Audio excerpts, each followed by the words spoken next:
Hello guys, अब छोले बनाना और भी हुआ आसान।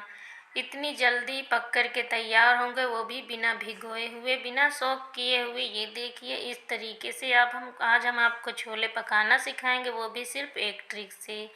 तो आइए गाइस, बनाना स्टार्ट करते हैं इस रेसिपी को।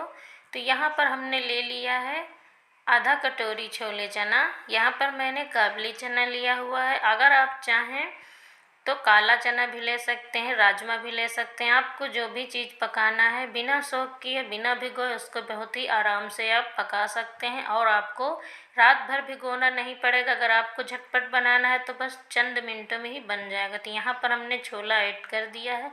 जो यहाँ पर ट्रिक है, वो ट्रिक यहाँ पर ये है कि इस जायफल को हम क्या करेंगे कि इसको बीच से काट के इसमें डाल देंगे। किसी भी चीज़ में अगर हम जायफल डालते हैं, चाहे वो दाल हो, चाहे चना हो, चाहे राजमा हो, अगर वो नहीं पकता तो उसमें हम जायफल काट के डालेंगे। इससे बहुत ही फटाफट से वो पक जाता है और हमें 2 से 3 घंटे वेट नहीं करना पड़ता सॉफ्ट होने का।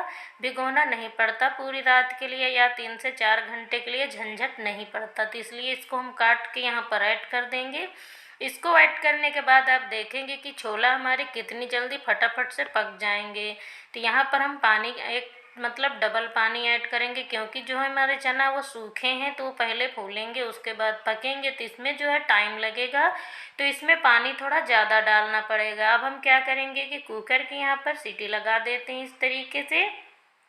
सीटी लगाने के बाद यहाँ पर हम इसको कुकर पे चढ़ा देंगे और 7 से 8 सीटी आने के बाद चेक करेंगे। 7 से 8 सीटी आ चुकी हैं। अब हम यहाँ पर छोले चना देखेंगे कि कैसे पके हैं। तो वाह, देख सकते हैं आप गैस कि चने हमारे जो हैं वो पक के ऊपर आ चुके हैं। जो हमारा पानी था वो ख़त्म हो चुका है। अब हमें ये चेक करना है कि हमारे चने पक कर के तैयार हो गए हैं या नहीं। अगर नहीं पके होंगे तो हम पानी वापस से डाल के इनमें 3 से 4 सीटी और लगाएंगे। तो इसकी कोई ज़रूरत भी नहीं पड़ेगी यहाँ पर, क्योंकि आप देख पा रहे हैं चना बहुत अच्छी तरीके से गल चुका है और बहुत ही अंदर तक पका है, बाहर तक नहीं पका है। तो यहाँ पर छोले बिल्कुल फटाफट से बन कर के तैयार हो जाते हैं। इस तरीके से अगर आप छोले बनाएंगे तो घंटों भिगोना नहीं पड़ेगा और इंतज़ार करना नहीं पड़ेगा। बस आप चने ले आइए, फटाफट से इस तरीके से पकाइए और फटाफट से छोले इंजॉय कीजिए। कैसी लगी रेसिपी कमेंट करके ज़रूर बताएं। फिर से मिलते हैं। Bye bye, take care.